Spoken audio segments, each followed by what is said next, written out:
ವೀಕ್ಷಕರೇ ನಮಸ್ಕಾರ. ನಾನು ಚಂದ್ರಶೇಖರ್ ಏತಕ್ಕ ಈಗ ಶ್ರೀ ಕ್ಷೇತ್ರ ಮಧೂರಿನಲ್ಲಿದ್ದೇನೆ. ಮಧೂರು ಕ್ಷೇತ್ರದ ಕಾರ್ಯನಿರ್ವಹಣಾಧಿಕಾರಿಗಳು ಎಕ್ಸಿಕ್ಯೂಟಿವ್ ಆಫೀಸರ್ ಅವರು ಜಗದೀಶ್ ಕುರ್ಲು ನಮ್ಮ ಜೊತೆಗೆ ಇದ್ದಾರೆ. ಇತ್ತೀಚೆಗೆ ಈ ಒಂದು ಕ್ಷೇತ್ರ ಮಹತ್ತರವಾದಂತಹ ಬದಲಾವಣೆಗಳನ್ನು ಕಂಡಿದೆ. ಭಕ್ತರನ್ನು ಹೆಚ್ಚು ಕೇಂದ್ರೀಕರಿಸಿ ಅನೇಕ ಅಭಿವೃದ್ಧಿ ಕಾರ್ಯಗಳಾಗಿದೆ. ದೇವಸ್ಥಾನದ ಒಂದು ನೋಟ ಬಹಳ ವಿಶಿಷ್ಟವಾಗಿ ಮೂಡಿ ಬರ್ತಾ ಇದೆ. ಅಂದರೆ ಇಲ್ಲಿ ಆದಂತಹ ಕೆಲಸಗಳ ಬಗ್ಗೆ, ಇತ್ತೀಚೆಗೆ ಆದಂತಹ ಬೆಳವಣಿಗೆಗಳ ಬಗ್ಗೆ ನಮ್ಮ ಜೊತೆ ಜಗದೀಶ್ ಕುರ್ಲು ಅವರು ಮಾತಾಡಲಿಕ್ಕಿದ್ದಾರೆ. ಸರ್, ಇತ್ತೀಚೆಗೆ ನಾನು ಪೇಪರ್ನಲ್ಲಿ ಓದಿದೆ, ಈ ಕ್ಷೇತ್ರದಲ್ಲಿ ಅನೇಕ ಕೋಟಿ ರೂಪಾಯಿಗಳ ಕಾಮಗಾರಿ ಕೆಲಸ ಆಗಿದೆ, ಅದರ ಲೋಕಾರ್ಪಣೆ ಆಗಿದೆ ಅಂತ ಹೇಳಿದರು. ದಯವಿಟ್ಟು ಇದರ ಬಗ್ಗೆ ನಿಮ್ಮ ಒಂದು ವಿಶೇಷವಾದಂಥ ಸಂದರ್ಶನ ಬೇಕು, ವಿವರಣೆಗಳನ್ನು ಕೊಡಬೇಕಾಗಿ ಕೇಳಿಕೊಳ್ತೇನೆ. ಮಧೂರು ಮದರಂತೇಶ್ವರ ದೇವರಿಗೆ ಭಕ್ತಾದಿಗಳು ಸಮರ್ಪಿಸಿದ ಹಲವು ವರ್ಷಗಳಿಂದ, ಸುಮಾರು 40 ವರ್ಷಗಳಿಂದ ಸಮರ್ಪಿಸಿದ ಚಿನ್ನದ ತುಂಡು ಕಾಣಿಕೆ ತುಂಡುಗಳು, ಅದನ್ನು ಕ್ರೋಢೀಕರಿಸಿ ಶುದ್ಧೀಕರಿಸಿ ದೇವರಿಗೆ ಒಂದು ಚಿನ್ನದ ಕಲಶ ಪಾತ್ರ 998 ಗ್ರಾಂ ಪೂರ್ತಿ 916 ಚಿನ್ನದಲ್ಲಿ ನಿರ್ಮಿಸಿದ ಕಲಶ ಪಾತ್ರೆ, ಅದೇ ರೀತಿ 700 ಗ್ರಾಂ ತೂಕದ ಚಿನ್ನದ ಕೈಬಟ್ಟಲು. ಇದಕ್ಕೆ ಈಗಿನ ಮಾರ್ಕೆಟ್ ವ್ಯಾಲ್ಯೂ 3 ಕೋಟಿಗಿಂತಲೂ ಮೇಲೆ ಇದೆ. ಅದನ್ನು ಎಡದೀರು ಸ್ವಾಮೀಜಿಗಳು ಅವರ ದಿವ್ಯಾಸ್ತಿನ ತಂತ್ರಿಗಳಿಗೆ ಕೊಟ್ಟು ಸಮರ್ಪಣೆ ಮಾಡಿದ್ದಾರೆ. ಅದಲ್ಲದೆ ಭಕ್ತಾದಿಗಳಿಗೆ ಸುಸಜ್ಜಿತ ವಾಷಿಂಗ್ ರೂಮ್, ಅದು ದೇವಸ್ಥಾನದ ಎದುರುಗಡೆಯೇ ಸುಮಾರು 60 ಲಕ್ಷ ರೂಪಾಯಿಗಳ ಖರ್ಚು ಆಗಿದೆ. ಅದನ್ನು ಮೊನ್ನೆ ಉದ್ಘಾಟನೆ ಮಾಡಲಾಗಿದೆ. ಅದರೊಂದಿಗೆ ದೇವಳದ ಸುತ್ತು ಹಾಕಿದ ಚಪ್ಪರಕ್ಕೆ 1 ಕೋಟಿಗೂ ಮೇಲೆ ಖರ್ಚು ಬಂದಿದೆ. ದೇವಳದ ಚಿನ್ನದ ಸಾಮಗ್ರಿಗಳು ಮತ್ತು ಮೊದಲಾದವುಗಳು ಭದ್ರವಾಗಿ ಇಡಲು ಭದ್ರತಾ ಕೊಠಡಿ, ಅದರೊಂದಿಗೆ ಒಂದು ಸಭಾ ಮಂಟಪ, ಅದಕ್ಕೆ ನಮ್ಮ ಬೇಕಲ ಗೋಶಾಲೆಯ ವಿಷ್ಣುಪ್ರಸಾದ್ ಹೆಬ್ಬಾರರು ಕೈಲಾಸನಾಥ ಎಂದು ಹೆಸರಿಟ್ಟಿದ್ದಾರೆ. ಆ ಸಭಾಮಂಟಪದಲ್ಲಿ ಇನ್ನು ಮುಂದೆ ಯಾವಾಗ ಯಾರಿಗೂ ಬೇಕಾದರೂ ಬಂದು ಸೇವಾ ರೂಪದಲ್ಲಿ ಭಜನೆ, ನೃತ್ಯ ಇಂಥ ಕಾರ್ಯಕ್ರಮವನ್ನು ನಡೆಸಲು ವ್ಯವಸ್ಥೆ ಮಾಡಿದೆ. ಅದರಲ್ಲಿ ದೇವಸ್ಥಾನದ ವತಿಯಿಂದ ಮೈಕ್ ಮತ್ತು ಬೆಳಕಿನ ವ್ಯವಸ್ಥೆಯನ್ನು ದೇವಸ್ಥಾನ ಕೊಡ್ತದೆ. ಬಾಕಿ ಅವರು ಮಾಡೋದು ಸೇವೆ ಮಾಡುವಂಥ ವ್ಯವಸ್ಥೆಯನ್ನು ಮಾಡಲಾಗಿದೆ. ಈ ವರ್ಷದಿಂದ ಹಲವಾರು ವರ್ಷಗಳಿಂದ ಮಧೂರು ದೇವಸ್ಥಾನದಲ್ಲಿ ನಡೆಯುತ್ತಾ ಇರುವ ವಸಂತ ಮಾಸ ಪೂಜೆ ವರ್ಷಾನುಗಟ್ಟಲೆ ನಡೀತಾ ಇತ್ತು. ಆದರೆ ಈ ಕಾಸರಗೋಡು ಪರಿಸರದವರಿಗೆ ಈ ವಸಂತ ಮಾಸ ಪೂಜೆಯ ಪರಿಚಯ ಇಲ್ಲ. ಅದು ಯಾವ ರೀತಿ ಅಂತ, ವಸಂತ ಮಾಸದಲ್ಲಿ ಮದರಂತೇಶ್ವರ ದೇವರನ್ನು ತೊಟ್ಟಿಲಲ್ಲಿಟ್ಟು ನಮಸ್ಕಾರ ಮಂಟಪದಲ್ಲಿ ತೊಟ್ಟಿಲಲ್ಲಿಟ್ಟು ಪೂಜೆ ಮಾಡುವ ಒಂದು ವಿಶಿಷ್ಟವಾದ ವ್ಯವಸ್ಥೆ. ಅದು ಕಾಣಲು ತುಂಬ ಚಂದ, ಅದು ಯಾರಿಗೂ ಗೊತ್ತಿಲ್ಲ.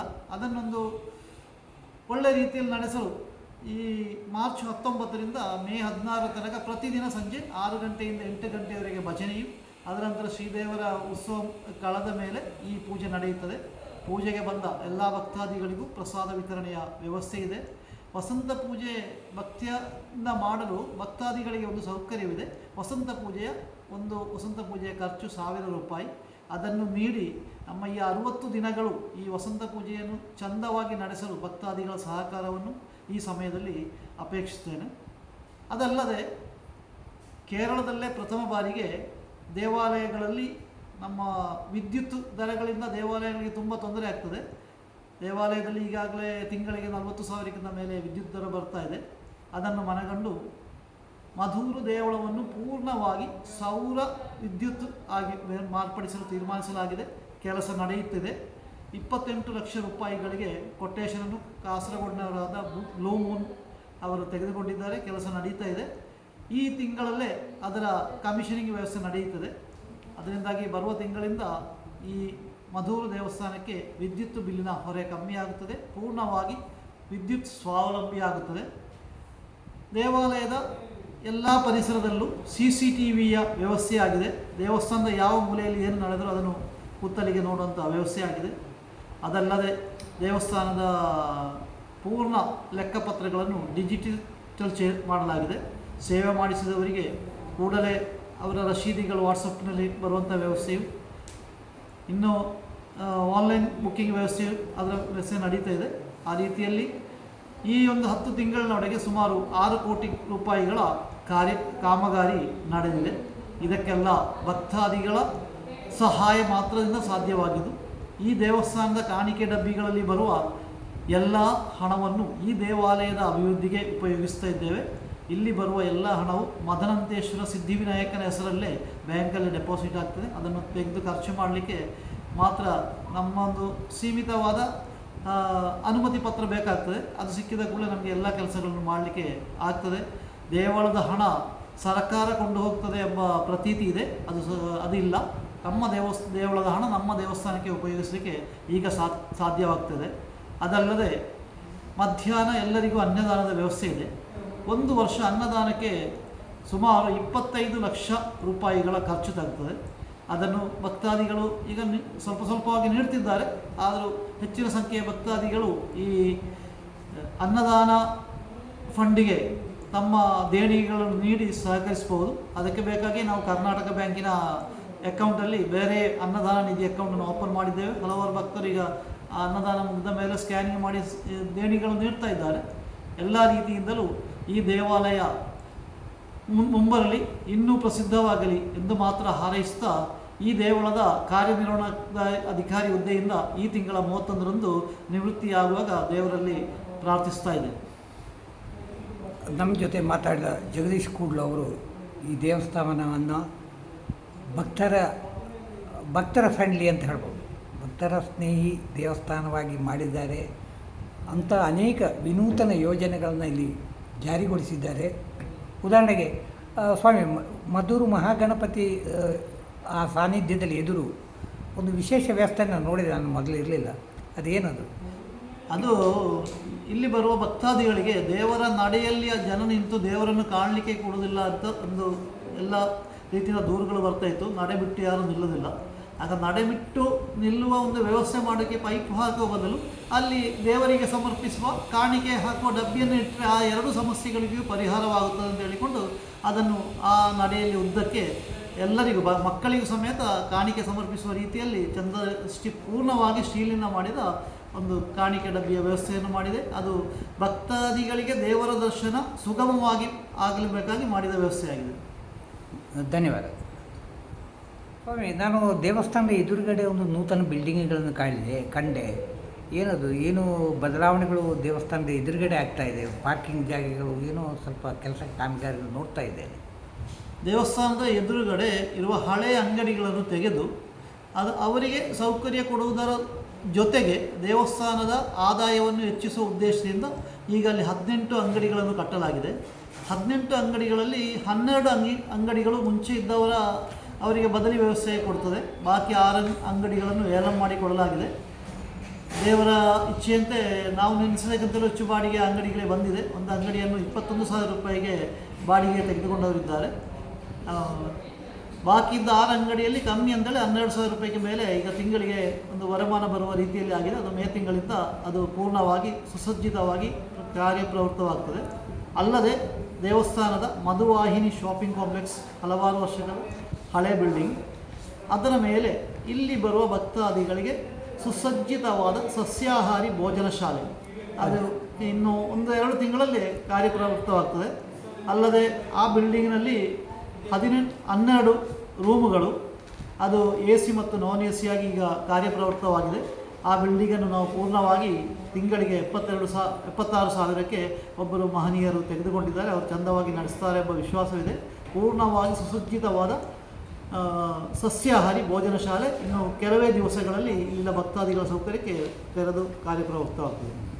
ಮತ್ತು ದೇವಸ್ಥಾನದ ಎದುರುಗಡೆ ಪಾರ್ಕಿಂಗ್, ಈಗ ಈ ಹಳೆ ಕಟ್ಟಡಗಳು ಅಂಗಡಿಗಳು ಇದ್ದ ಕಾರಣ ಒಂದು ವಿಶಾಲವಾದ ನೋಟ ಸಿಗ್ತಾ ಇರಲಿಲ್ಲ. ಬಹುಶಃ ಈ ಹೊಸ ನೂತನ ಬಿಲ್ಡಿಂಗ್ ಶಾಪಿಂಗ್ ಕಾಂಪ್ಲೆಕ್ಸ್ ಬಂದಾಗ ದೇವಸ್ಥಾನದ ಎದುರುಗಡೆ ಒಂದು ವಿಶಾಲವಾದ ನೋಟ ಸಿಗ್ಬೋದು ಅಂತ ಕಾಣ್ತದೆ ಅಲ್ವಾ? ದೇವಸ್ಥಾನದ ಎದುರೇ ನಿಂತು ಭಕ್ತಾದಿಗಳನ್ನು ಬಸ್ಸಿಗೆ ಹತ್ತಿಸುವ ಒಂದು ವ್ಯವಸ್ಥೆ ಇಲ್ಲಿ ಇದುವರೆಗೆ ಇತ್ತು. ಆ ಬಸ್ ನಿಲ್ದಾಣವನ್ನು ಹಳೆ ಅಂಗಡಿಗಳನ್ನು ತೆಗೆದು ಆ ಸೈಡಿಗೆ ಬದಲಾಯಿಸುವುದರೊಂದಿಗೆ ದೇವಸ್ಥಾನದ ಎದುರೇ ಬಸ್ಸುಗಳು ನಿಲ್ಲುವ ವ್ಯವಸ್ಥೆ ಬದಲಾಗ್ತದೆ. ಅಲ್ಲದೆ ಪಾರ್ಕಿಂಗಾಗಿ ವಿಶಾಲವಾದ ವ್ಯವಸ್ಥೆ ಈಗ ಆಗಿದೆ. ದೇವಸ್ಥಾನದ ಬಡಗು ಭಾಗದಲ್ಲಿಯೂ ಮಣ್ಣೆಲ್ಲ ಹಾಕಿ ಅದನ್ನು ಲೆವೆಲ್ ಮಾಡಿದೆ. ಈಗ ಪಾರ್ಕಿಂಗ್ ವ್ಯವಸ್ಥೆ ಒಂದು 75% ವ್ಯವಸ್ಥೆ ಆಗಿದೆ ಅಂತ ನನ್ನ ಅನುಭವ. ಆದರೆ ಒಂದೆರಡು ಮಳೆ ಬಂದು ಹಾಕಿದ ವ್ಯವಸ್ಥೆಗಳು ಸರಿಯಾದರೆ 1-2 ವರ್ಷದಲ್ಲಿ ಅದು ಪೂರ್ಣವಾಗಿ ಸೌಕರ್ಯಕ್ಕೆ ಸಿಗ್ತದೆ ಅಂತೇಳಿ ನಮ್ಮ ವಿಶ್ವಾಸ. ಸೊ ಭಕ್ತಾದಿಗಳಿಗೆ ಏನು ಸೂಚನೆ ಕೊಡಲಿಕ್ಕೆ ಬಯಸ್ತೀರಿ? ನೀವು ಹೇಗಾದರೂ ನಾಡ್ದು ನಿವೃತ್ತಿ ಹೇಳ್ತಾ ಇದ್ದೀರಿ, ಏನು ಒಂದು ಹೇಳಲಿಕ್ಕೆ ಬಯಸ್ತೀರಿ ಈ ಒಂದು ಸಂದರ್ಭದಲ್ಲಿ? ದೇವಸ್ಥಾನಕ್ಕೆ ಬರುವ ಭಕ್ತಾದಿಗಳು ದೇವಸ್ಥಾನದ ಶಿಷ್ಟಾಚಾರಗಳನ್ನು ಪಾಲಿಸಿಕೊಂಡು ದೇವಸ್ಥಾನಕ್ಕೆ ಬರಬೇಕೆಂದು ನಮ್ಮ ವಿನಮ್ರ ವಿನಂತಿ. ದೇವಸ್ಥಾನಕ್ಕೆ ಬರುವ ಭಕ್ತಾದಿಗಳು ಇದೊಂದು ಯಾತ್ರಿ ತಾಣವಾಗಿ ಅದನ್ನು ಉಪಯೋಗಿಸ್ತಾರೆ. ಆ ರೀತಿ ಉಪಯೋಗಿಸದೆ ದೇವಸ್ಥಾನಕ್ಕೆ ಬರುವಾಗ ದೇವಸ್ಥಾನದ ಸಂಪ್ರದಾಯಗಳನ್ನು ಅನುಸರಿಸಿ ಅದರೊಂದಿಗೆ ದೇವಸ್ಥಾನದ ಅಭಿವೃದ್ಧಿಗೆ ಬೇಕಾಗಿ ಅವರವರಿಂದ ಆಗುವ ಇಂತಿಂಥದ್ದೆಲ್ಲ ಅವರಿಂದ ಆಗುವ ದಾನ ಧರ್ಮಗಳನ್ನು ಮಾಡಿ ಈ ದೇವಳ ಮುಂದೆಯೂ ನಮ್ಮೆಲ್ಲರ ಆ ಮಹಾಗಣಪತಿಯ ಮಹಾಧನಂತೇಶ್ವರನ ಅನುಗ್ರಹ ನಮಗೆಲ್ಲ ಸಿಗಲಿ. ಆ ರೀತಿಯಲ್ಲಿ ಎಲ್ಲರೂ ನಮ್ಮೊಂದಿಗೆ ಇಲ್ಲಿ ಮುಂದೆ ಬರುವವರಿಗೆ ಸಹಕರಿಸಲಿ ಎಂದು ಮಾತ್ರ ನಿಮ್ಮೊಟ್ಟಿಗೆ ಕೇಳಿಕೊಳ್ತಿದ್ದೇನೆ. ವಂದನೆಗಳು. ನಮಸ್ತೆ. ನಾವು ಎನರ್ಜಿಯ ಸೋಲಾರ್ ಕಂಪನಿ ಮಂಗಳೂರಿಂದ. ನನ್ನ ಹೆಸರು ಅರುಣ್ ಅಂತ. ಇಲ್ಲಿ ಮಧುರ ದೇವಸ್ಥಾನದಲ್ಲಿ ಆ್ಯಕ್ಚುಲಿ ಇವಾಗ 50 kW ಇದು ಹೈಬ್ರಿಡ್ ಸಿಸ್ಟಮ್ ಸೋಲಾರ್ ಇನ್ಸ್ಟಾಲ್ ಮಾಡ್ತಾರೆ. ಸೊ ಇದರೊಂದು 84 ಪ್ಯಾನಲ್ಸು ಇದು ಬರುತ್ತೆ. ಸ್ವಾಮಿ, ನೀವೇನು ಹೈಬ್ರಿಡ್ ಸಿಸ್ಟಮ್ ಅಂತ ಹೇಳಿದ್ರೆ, ಹೈಬ್ರಿಡ್ ಪ್ಯಾನಲ್ ಏನು ಹೇಳಿದ್ರೆ ಅದು ಏನದು? ಸೋಲಾರಲ್ಲಿ ನಿಮಗೆ 2 ಟೈಪ್ ಬರ್ತದೆ. ಒಂದು ಹೈಬ್ರಿಡ್, ಇನ್ನೊಂದು ಆನ್ ಗ್ರಿಡ್ ಅಂತ. ಹೈಬ್ರಿಡ್ ಅಂತ ಹೇಳಿದರೆ ನಿಮಗೆ ಅದರಲ್ಲಿ ಇನ್ಕ್ಲೂಡಿಂಗ್ ಬ್ಯಾಟ್ರಿ ಬರುತ್ತೆ. ಸೊ ಅದರಲ್ಲಿ ನಿಮಗೆ ಬ್ಯಾಕಪ್ ಸ್ಟೋರೇಜ್ ಎಲ್ಲ ಇರುತ್ತೆ. ಆನ್ ಗ್ರಿಡ್ಡಲ್ಲಿ ಹೇಗಂದರೆ KB ಕರೆಂಟ್ ಸಪ್ಲೈ ಫೇಲ್ಯೂರ್ ಆದರೆ ನಿಮಗೆ ಆವಾಗ ಅದು ಯೂಸ್ ಮಾಡಲಿಕ್ಕೆ ಆಗುತ್ತೆ. ಹೈಬ್ರಿಡಲ್ಲಾದರೆ ನಿಮಗೆ ಅದನ್ನು ಎನಿ ಟೈಮ್ ನಿಮಗೆ ಯೂಸ್ ಮಾಡ್ತಾ ಇರ್ಬೋದು. ಎಕ್ಸಿಕ್ಯೂಟಿವ್ ಆಫೀಸರ್ ಅವರ ಚಿಂತನೆ, ಅವರ ಒಂದು ಇಡೀ ಈ ಒಂದು ಸೌರ ವಿದ್ಯುತ್ ಮಾಡ್ಬೋದು ಅಂತೇಳಿ ಅವರ ಕಾನ್ಸೆಪ್ಟ್ ಅದು. ಬಹುಶಃ ಅವರು ಕೇರಳದ ಬೇರೆ ಬೇರೆ ದೇವಸ್ಥಾನಗಳಲ್ಲಿ ಆಡಳಿತಾಧಿಕಾರಿಯಾಗಿದ್ದ ಕಾರಣ ಆ ಅನುಭವದ ಹಿನ್ನೆಲೆಯಲ್ಲಿ ಅವರ ಒಂದು ದೊಡ್ಡ ಕಾರ್ಯ, ಮಾತು ಕಾರ್ಯ. 30 ವರ್ಷಕ್ಕೆ ಇದು ಉಪಯೋಗ ಅಂತ ಹೇಳ್ತಾರೆ. 30 ವರ್ಷಕ್ಕೆ ಇನ್ನು ಬೇರೆ ಕರೆಂಟು ಬೇಡ. ದೇವಸ್ಥಾನಕ್ಕೆ ಬೇಕಾದ ಕರೆಂಟ್ ಇದರಲ್ಲಿ ಉತ್ಪಾದನೆ, ಇದನ್ನು ಗ್ರಿಡಿಗೆ ಕೊಡ್ತಾರೆ.